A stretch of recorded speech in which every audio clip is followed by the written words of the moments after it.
Trojan Outreach hosted an event in the Trojan Center called Let's Talk About Sexual Health to discuss the importance of students practicing safer sex. It's very important to help the students recognize that there is a need, that there is an issue here, and to promote just go ahead and being safe, as well as the chance of getting pregnant and other side of things that can come along with that. So obviously it's better to just be safe than sorry, especially if you have multiple sexual partners. While sexual health can be uncomfortable to talk about publicly, Miller discussed some statistics of sexually transmitted diseases in Troy. So Troy was actually in the top 3 of positive HIV tests in the state of Alabama. So that is obviously a very high rate for a small county.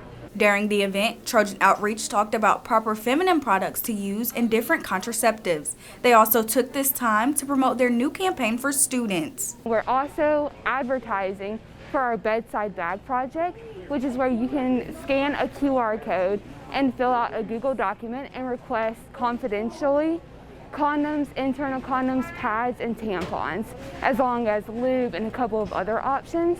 And it's, like I said, completely confidential. By scanning the QR code you see on the screen right now, students who are interested in receiving a bedside bag can fill out the survey, and the bags will be delivered in March.